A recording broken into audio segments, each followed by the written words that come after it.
안녕하세요. 삼양원리 기독선 일관독법 총괄 제세라는 기독선, 성경이 열리고 구원과 만나는 기독선, 레크로스 리딩이라는 특별한 성경 읽기를 추천하고 권장드리는 기독선의 모선사입니다.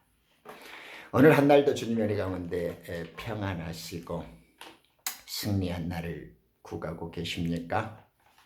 늘 그러한 삶의 나날이기를 항상 기도하고 소망합니다. 오늘 여러분들과 함께 생각해 보고자 하는 주제는 왕국에서의 신분제도, 그리고 천국도 계급의 세계이다. 그래서 하늘 왕국, 하나님의 왕국의 정치 체제, 그 신분 제도의 특징과 그 계급에 대해서 성경적인 고찰을 나눠보기로 하겠습니다. 현실 역사 속에서도 이러한 특징과 뿌리가 굉장히 많죠. 저는 개인적으로 우리 이 민족이 또 통일신라 이후 고려 때나 또 조선 600년 거의 모든 역사를 통해서 그 세상 어느 나라보다도 더 앞서고 철저했고 나름 높은 그 특징을 지니고 있었던 신분제도의 민족이었다라는 것을 특별하게 생각할 때가 많이 있었습니다. 모양과 형식은 약간 동서양이 좀 다르지만은 지구 땅에 존재하는 모든 민족들은 본질적으로 그리고 법적으로 들어가 보면 신분제도에 그 뿌리를 두고 있다라는 걸 알 수가 있죠.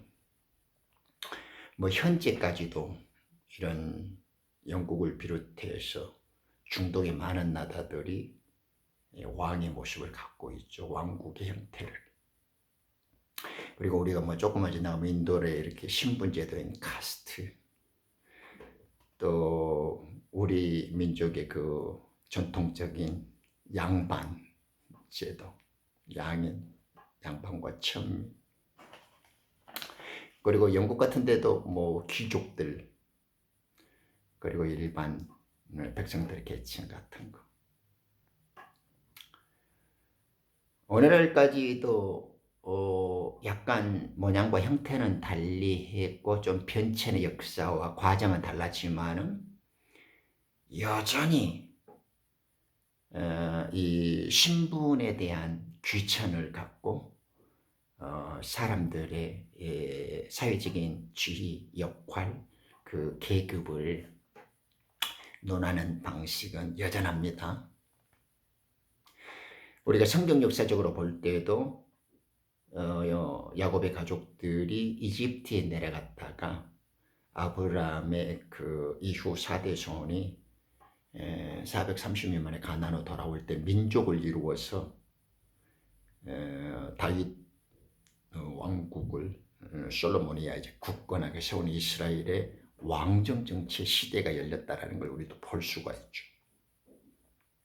그래서 하나님 왕국의 모형으로서의 이스라엘의 왕국이 건설되어졌음을 볼 때 그 왕정 시대의 왕실까지 그 로얄 패밀리들과 하나님의 전에서 일하는 그 성전 관리 벼슬아치들이 있고 그 다음에 일반 백성들로 이렇게 뚜렷하게 세 계층이 있다라는 거.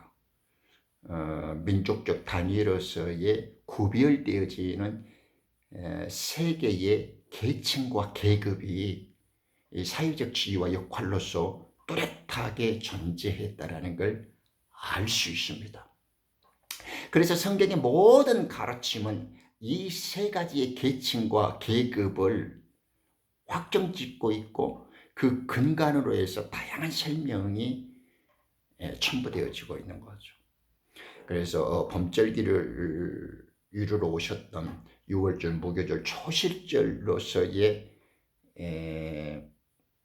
초림의 역사를 완성시켰던 예수님께서는 가을절기 당신의 백성을 구속하시고 역사를 완성짓는 가을절기에서의 완성을 나팔절, 속죄절, 그리고 장막절, 우리가 초막절이라고 부르는 것으로 이제 하나님의 시간표를 정해주신 걸 알게 되어줍니다.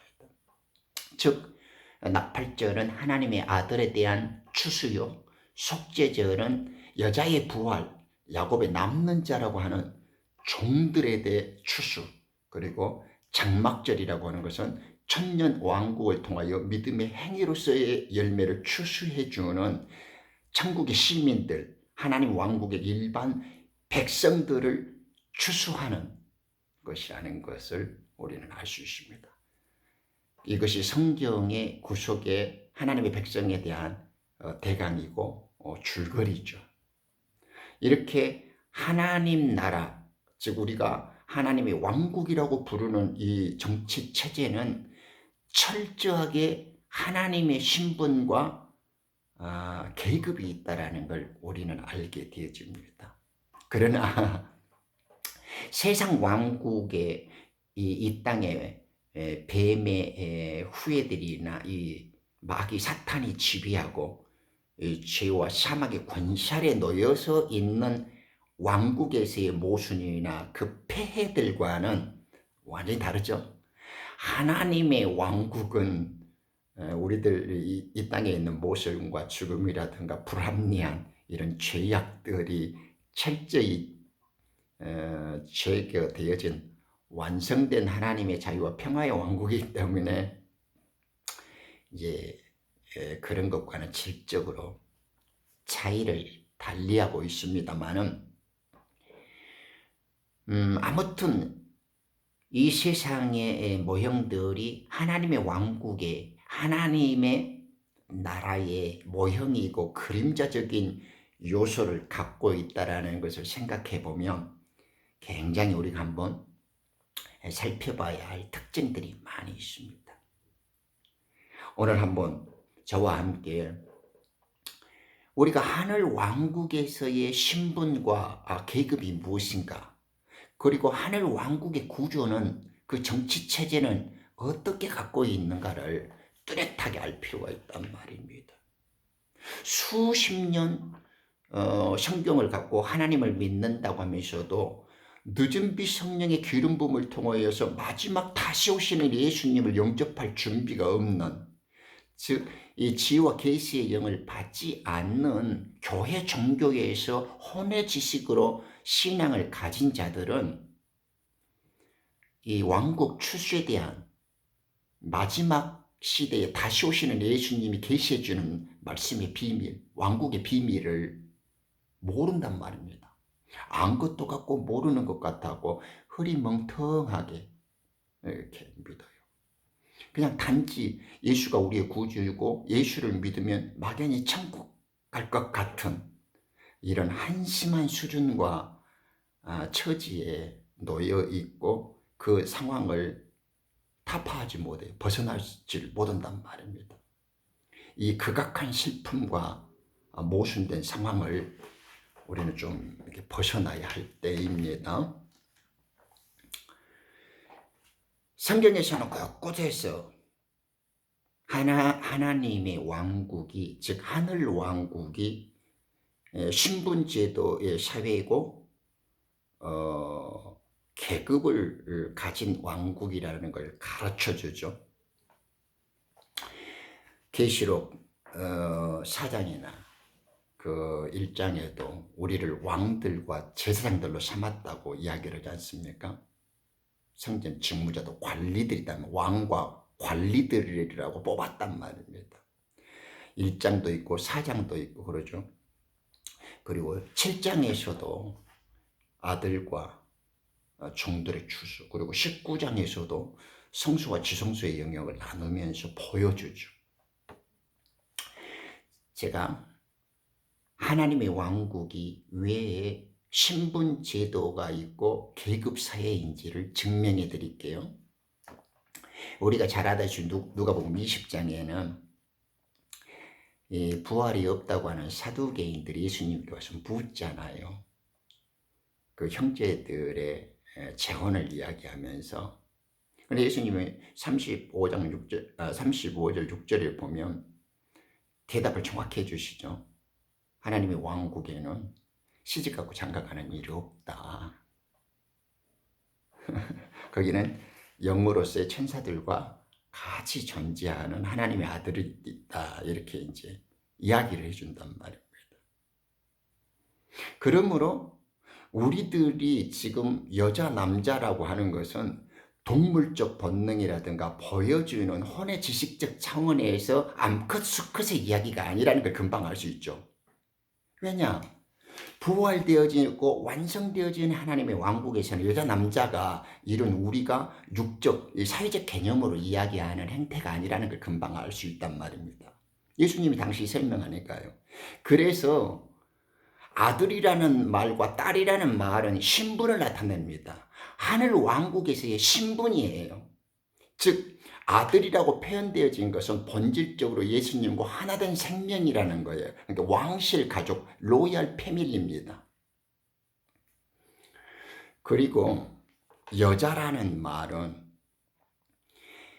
이 하나님의 왕실 가족들을 돕는 관리들이에요. 관리들. 하늘 왕국에도 관리들이 있어요. 관리. 고급 관료들이 있단 말입니다. 그것을 우리는 야곱의 남는 자, 여자의 남는 자손들, 땅의 교회에 속한 자들, 그리고 그 주님이 다시 올 때 14만 4천이라고 부르는 종들의 추수, 얘들이 소위 제사장이라고 번역된 성전 관리자들, 성전 직무자들이란 말입니다. 이들은 하나님의 아들이라고 부르는 로얄 패밀리들과 달라요. 왕실 가족이 아니에요. 신분적 차이가 있다는 걸 알죠. 예를 들면 요셉의 단은 왕의 계보예요. 그런데 11형제의 단들은 왕의 아들들이 공급해주고 양육시켜주고 다스림을 받는 신분을 갖고 있다는 걸 우리는 금방 알 수 있죠. 왜냐하면 예수님께서 우편 보좌였는 사도들 아들들에게는 너희들가 나와 함께 영광 보좌에서 다시 올 때 이스라엘의 12지파를 다스릴 것이다 이렇게 말하잖아요. 그러니까 성경에서 이 교회 종교와 기독 종교애들의 많은 모순들이나 아직 알려지지 않는 비밀한 계시 가운데 특징적인 이 무지가 아들과 딸의 개념, 그리고 이 아들과 종의 개념, 그것을 남자와 여자로 설명하는 성경적 그 원리와 참 뜻을 정확히 분별하지 못한다는 맹점이 있단 말입니다. 그래서 성경에서 아들은 남자라고 부르는 아들의 추수는 신분을 나타낸단 말입니다. 딸은 종으로서의 추수되어지는 신분. 그래서 여자의 머리는 남자고 남자의 머리는 그리스도고 그리스도의 머리는 하나님이다라고 고린도전서 12장 3절에 말을 해주잖아요. 그것이 왕국에서의 신분과 계급을 나타낸단 말입니다. 이제 확실히 이해되죠? 네, 좀 애매하게 모호하게 성경을 알면 안 돼요. 지금 성경은 한 번도 인간의 육적 삶, 이 동물들처럼 군집을 이루어서 이 암컷과 수컷의 짝짓기, 이 육체적 욕망이나 쾌락을 이루어서 이 우리가 소위 가정이라고 말하는 집단 생활의 그런 동물적 삶을 한 번도 가정이나 부부로 이야기해 본 적이 없어요. 그러니까 예를 들면 시온의 딸이다 이러면 그 딸의 개념이어도 씨앗을 낳아주는 자로서의 의미이고, 이렇게 예루살렘의 딸이다 그러면 그 씨앗을 받는 자로서의 영적 상태와 신분을 나타나는 개념이에요. 그러니까 제가 부자 기독선에서 영적 정체성, 영적 신분, 자기의 출신과 소속이 무엇이냐를 끊임없이 물어주고 있죠. 이것을 밝히 깨달아야 헛된 믿음, 어설픈 중간자적인 믿음을 갖지 않게 되어져요. 그렇게 불투명하고 헷갈리는 믿음을 갖게 되어지면 결국 자기의 삶은 허무하게 된단 말입니다. 어설프게 믿다가 망하면 누가 하소연을 들어주고 그걸 대신할 수 있다는 말입니까? 그래서 이 시간에 그러니까 우리 민족의 지난 역사를 봐더라도 1000년이 넘는 동안 우리는 이 사회 신분 제도를 갖고 있었죠. 우리가 잘 알다시피 왕이 보좌에 자정을 하면 이렇게 남쪽을 향하여, 이렇게 동쪽에는 문반이 있고 서쪽에는 부반들이 있죠. 그 양반이라고 하지 않습니까? 지배계층들. 예전에는 그 관료를 부르는 말이지만 그것이 이제 신분의 의미까지 통칭해서 우리는 양반이다 이러죠. 임금을 모시는 문무백관 중에 동쪽에는 문관들, 그리고 이때 서쪽에는 무관들이 조정백관들을 이루어서 이제 나라를 다스려 갔죠. 그런 지배체제와 정치구조를 갖고 있었단 말입니다. 그런데 이렇게 왕과 고급 관료로서 나랏일을 맡아서 다스리는 벼슬아치들, 이들이 우리는 소위 양반이다 이러죠. 무반과 문반. 그래서 이제 왕실과 조정이다 이런 말을 우리는 말이죠. 우리는 그래도 한민족은 참 하나님의 특별한 사랑과 관심 속에 있었던 것 같아요. 제 개인적인 생각입니다. 우리는 그런 세월을 무심코 숙명적으로 받아들이고 살아왔지만은 가만히 이 굴곡지고 억울한 역사 속에서 모순적으로 견뎌온 세월 같지만은 조금 더 관심을 갖고 깊이 있게 헤아려 보면 굉장히 영적인 비밀과 풍부한 생명의 계시들이 존재한 아름다운 역사와 어떤 문화적인 의미들을 간직하고 있다는 것 또한 틀림없는 사실입니다. 그래서 이제 우리가 쉽게 가까운 예로 조선 역사만 봐도 이렇게 양인과 천인으로 나누죠. 그 이제 관료들, 양인들이 이제 특권 지배계층이 되어지고 거기에 이제 중인들이 하급 관료 집단을 만들고 이제 상민, 일반 평민이라고 부르는 보편적 자유를 가졌지만은 이제 조금 가난하고 억압받는 이제 일반 백성들이 있고 그 밑에는 천민들이 있죠. 노비, 모순, 백정, 사고, 무당, 광대 이런 많은 이제 하층민들이 있었습니다.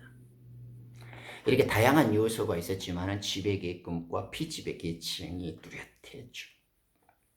이 지배계층이라고 하는 자들은 이런 정치적인 특권뿐만 아니라 나중에는 이제 경제적인 이런 그 특권까지 갖게 되어지면서 거기에는 이제 많은 모순과 사회적인 불합리한 부조리들이 많이 일어나게 됩니다. 그러면서도 이제 우리는 안타깝게 생각하면서 때로는 아주 극적인 감동들을 많이 누리는 순간들을 역사 속에서 경험할 수 있었죠. 우리가 그 흔히 TV 드라마를 통해서도 보지 않습니까? 또 역사 속에서 우리가 자라오면서 홍길동이 서자의 자식들, 그리고 평민으로 이렇게 중인으로 살았지만은 나중에 당상관 반열에 올랐던 조선 후기 최고의 부자라는 거상 상도의 임상옥이, 그리고 우리가 드라마에 꽂혔던 사극의 명품 허준의 일대를 보면 허준이 이렇게 평안도 홍천부사의 그 서자로 태어나서 중인으로 살았지만은 그가 모든 환란과 역경을 극복하고, 그죠? 호성공신 보고 승록대부에 오르는 정일품의 찬란한 그 출세, 그 인간 승리를 거뒀던 허준의 일대기 같은 걸 보면 그 당시에 신분 제도라든가 사회상들을 적나라하게 우리가 읽어낼 수 있죠. 그래서 사람이 태어날 때부터 사회적인 지위가 정해져요. 우리는 그것을 출신이다 이러죠. 그것이 신분제도의 특징 아닙니까? 왕으로 왕으로 태어난 놈들은 계속 왕족을 하고 천민으로 상민으로 태어난 놈들은 평생 천민, 평생 상민 노릇만 하니 어떻게 보면 참 역사의 아이러니한 모순과 극악한 비극이라고 말할 수 있는 대목입니다. 근데 어쩌겠습니까? 그것이 뭐 누구 하나 인위적으로 또 쉽게 바꿀 수 있는 그런 형편은 아닌 거죠. 그런데 가만히 생각해 보십시오. 우리가 현실 역사 속에서 믿는 사람들의 측면에서 보면 어차피 이 세상은 뱀과 마귀가 지배하고 있단 말입니다. 그래서 그것을 죄와 사망의 권세 아래에 놓여 있다. 그것이 이제 율법의 효과죠. 노비들의 숙명이고 노비들의 간절한 단 하나의 소원이 뭡니까? 네. 신분 상승입니다. 자기 천한 신분을 벗어나는 것입니다. 네. 거기서 우리는 역사 속에서 유구히 생활적으로 많이 배웠죠. 드라마 허준이나 홍길동에서 보면 그 서자 첩의 자식이라고 받는 서름과 분노 그렇지만 그것을 극복하고 누구보다도 우뚝선 인간 승리 역사를 썼던 사람들의 이야기가 우리들의 가슴을 뭉클하게 만들지 않습니까? 이 노예의 신분에서 면천되는 길, 이 신분의 불행과 속박에서 벗어나는 길은 처참한 노력과 피눈물 나는 네, 각오가 없이는 해도 되어지는 것도 아니지만 또 극복하고자 하면 그만한 대가와 희생이 따랐다라는 거죠. 이것이 신분제도의 누리는 자로서는 특권이었고 그 서름을 갖고 있는 자들은 압박과 그 비극을, 그 불행을 벗어나려고 몸부림이 이제 그 운명이 가혹하게 맞닥뜨리지 않은 것들이죠. 자, 그러면 이것을 조금 더 영적으로 생명적으로 생각해 보자고요. 이 세상의 임금은 마귀입니다. 마귀는 우리들의 죽음과 육체를 무기로 삼아서 죄와 사망의 권세로 우리를 죽인단 말입니다. 육체를 죽여요. 우리의 혈과 육을 갖고 우리를 놀이기로 삼고 포로로 삼고 억압받고 짓밟고 몽군 두려움과 걱정과 먹고 살 것과 돈과 물질로 욕망으로 우리를 갖고 놀고 있단 말입니다. 이것이 죄예요. 죄. 하나님을 알지 못하고 하나님이 하는 그 진리의 말씀 생명의 소리를 듣지 못하면 우리는 이 마귀의 포로로 이 죄의 노예로부터 벗어날 수가 없단 말입니다. 마치 노비와 머슴들이 자기의 신분을 탈출시키고 자유와 해방을 누리고자 아무리 몸부림쳐도 벗어날 길이 없듯이 그래서 예수님께서는 우리에게 구원을 주시고자 합니다. 우리를 이 죄와 사망의 권세로부터 벗어나게 해주시려고 하는 것입니다. 마치 노비가 이 억압된 신분을 이 모순된 자기의 처지를 벗어나고 면천을 받는 길이죠.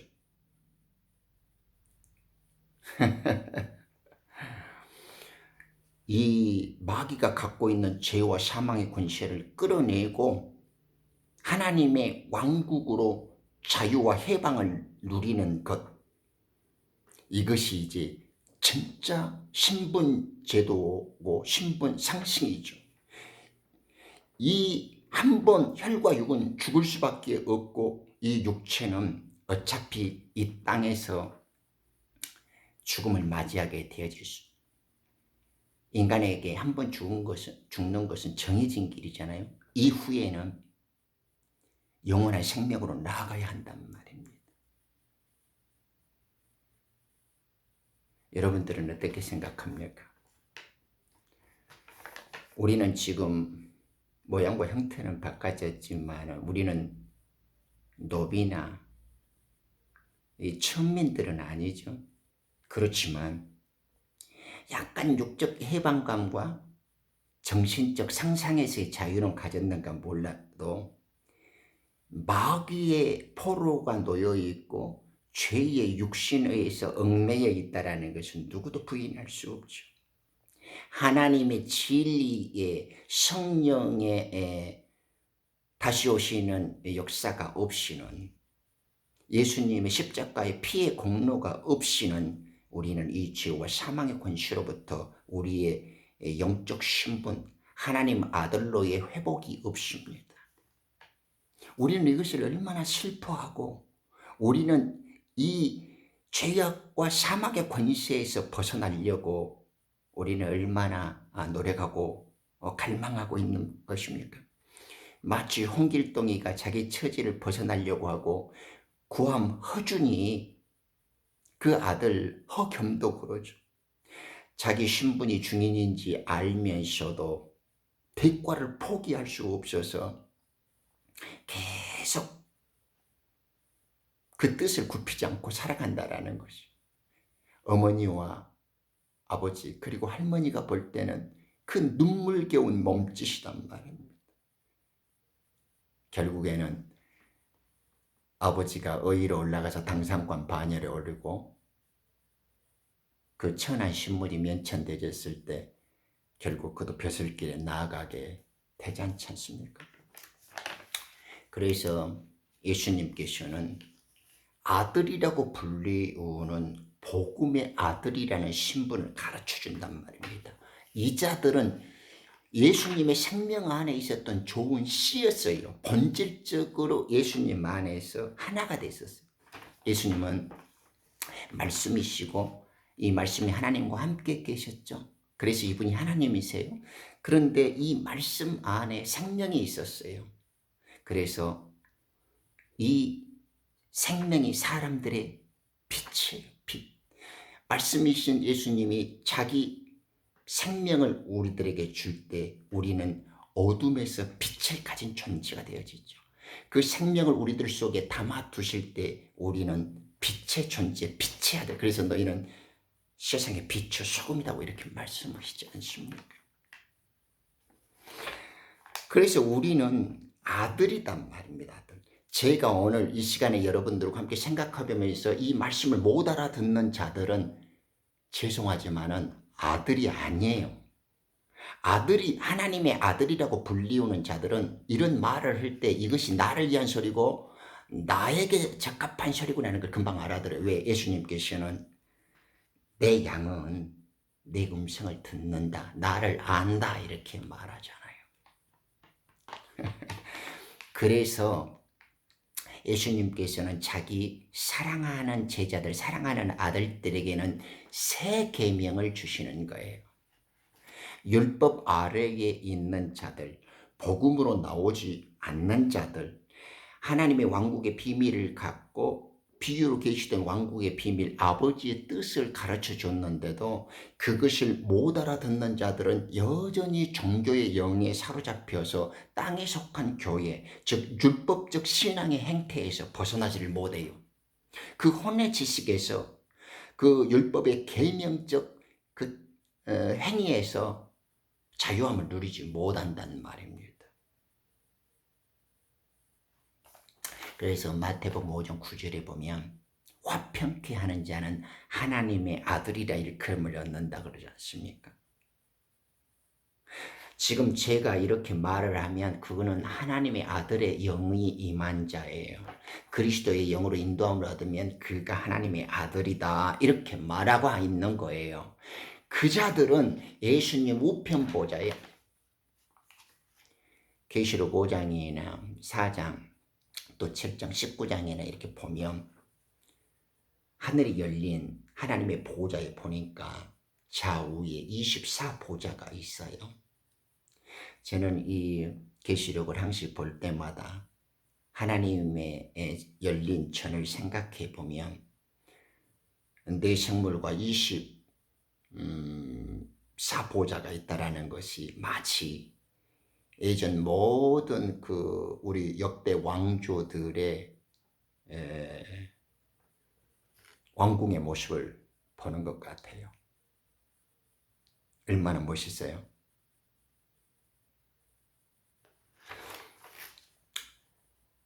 그러니까 하나님의 전에는 당신의 아들들, 원래 하나님의 아들들 12사도의 이름으로 모인 우편 12보좌, 그리고 땅의 교회에서 종의 추수들로 여자의 남는 자들, 야곱에게 약속해서 여자의 부활로 14만 4천으로 불러주셨던 자들의 대표되어지는 12보좌, 이렇게 좌우의 12보좌들로 완성된 하나님의 나라에서 24보좌가 딱 보여진단 말입니다.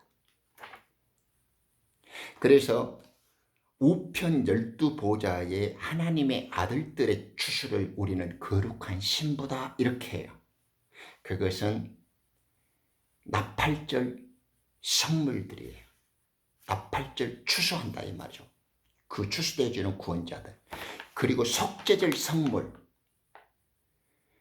왕실 하나님을 섬기고 왕실 가족들을 보좌해서 일반 백성을 다스리는 벼슬아치들, 그 하나님 왕궁의 관리자로서 뽑아지는 자들은 이스라엘 12지파들의 관리들, 그들은 땅에 속한 자들이고 야곱의 남는 자들이고 여자의 후손 혼외의 구원을 받는 자들, 그들은 속죄절의 선물들이에요. 양으로 추수되어지는 예수님의 우편 보좌에 있는 자들, 염소로 추수되어지는 야곱의 후예들로, 야곱의 남는 자들로 추수되어지는 왼편 보좌의 종들, 이들이 이루어져서 이 부활 생명의 총체 집합들이 24보좌로 완성하고 있는 거죠. 이래서 이제 나팔절과 속죄절 추수가 끝납니다. 공중재림을 때 우편보좌의 아들들의 추수, 속죄절일 때 지상재림에서 속죄 선물로 야곱의 남는 자들의 3년 반을 통과한 후에 지상재림에서 이제 시온성에 입성하는 자들의 추수가 속죄절 선물로서의 마지막 구원의 추수예요. 그리고 주님께서 이 땅의 천년 왕국의 통치자로서 이들과 함께 천년을 통치하시고 이 세상 왕국을 마귀로부터 넘겨받을 때, 그때 천국 시민들, 일반 백성들을 이제 추수하게 되어집니다. 그것이 초막절, 장막절에서의 하늘 백성들, 하늘 왕국의 시민들을 거느리고 그들을 추수하겠다. 이것이 장막절 성물이에요. 이해하시죠? 이렇듯 하나님의 왕국은 철저한 신분제도요, 계급사회예요. 인간들처럼 그런 질서와 체제를 갖고 있지만은 그러한 불합리나 모순이나 비극이나 저주는 없죠. 완벽한 정치의 완성된 통치사회를 보여주는 것이죠. 그러니까 그 하나님이 다스리는 왕국에 있어서는 저주나 눈물이나 그 비통함이나 억울함이나 죽음 같은 것이 다시는 없다 이 말입니다. 그렇지만 하나님의 생명을 본질적으로 가진 아들의 왕실 가족이 있고 그 왕실과 함께 보좌하면서 중간 관료들의 노릇을 하는 직무자들, 벼슬아치들의 관료들이 있어요. 그것이 야곱의 남는 자들이에요. 첫사람 아담의 계보에서 혼의 구원을 받는 자들이란 말입니다. 복음의 아들들로 붙이는 거룩한 신부들은 예수님과 하나 된 영의 아들로서의 왕실 가족이고, 그 중간 하급 관료의 벼슬아치들은 야곱에 남는 자들이고, 천년 왕국을 통해서 추수되어지는 에돔과 에서의 자손들로 불리워지는 자들은 천국 시민들, 일반 백성들의 추수다 이 말이죠.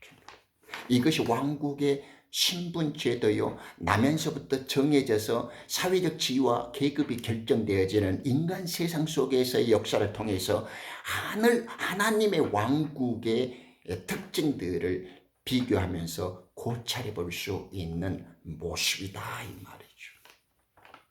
쉽죠? 별로 어렵지 않죠.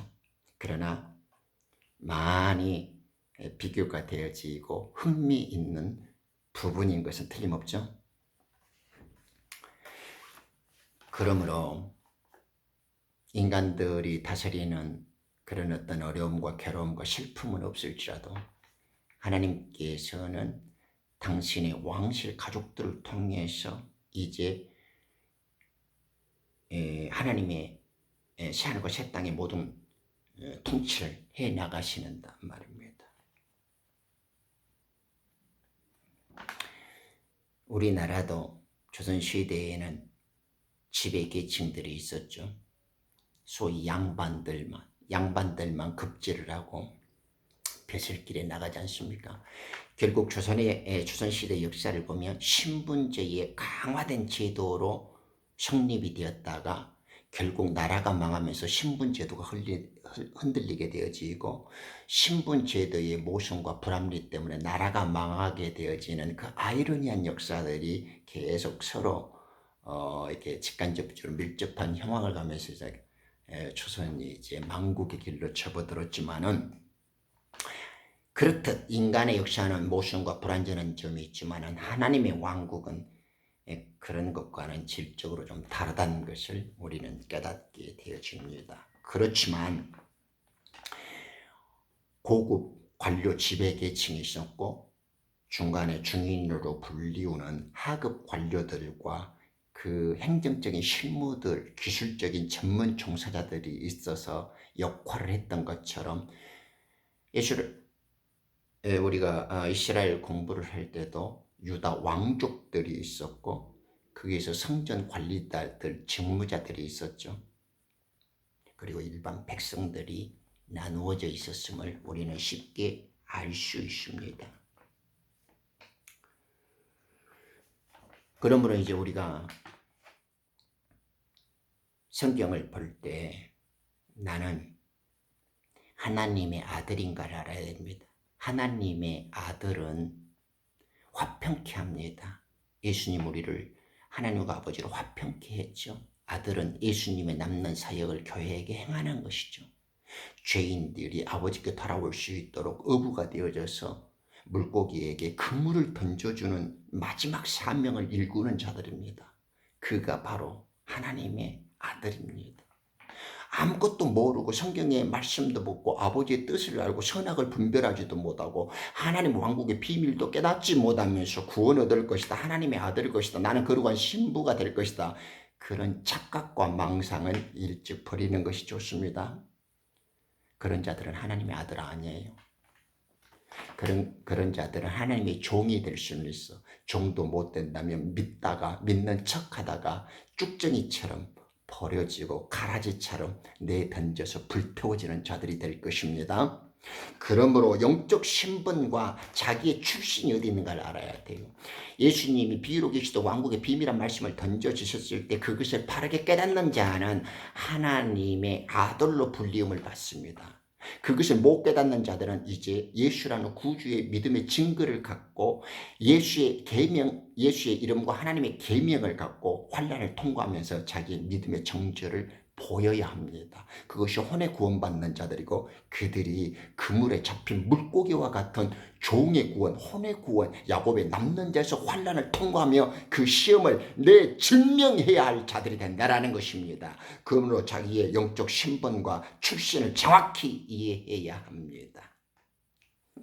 그것이 노비들이 면천을 꿈꾸었던 것처럼 우리 죄와 사망의 권세를 끌어내고 영원한 하나님의 왕국, 그 자유와 빛나는 영혼의 그 생명 안식의 나라에 가야 합니다. 그것이 오늘 말씀드리고 싶었던 하늘 왕국에서의 신분 제도와 계급입니다.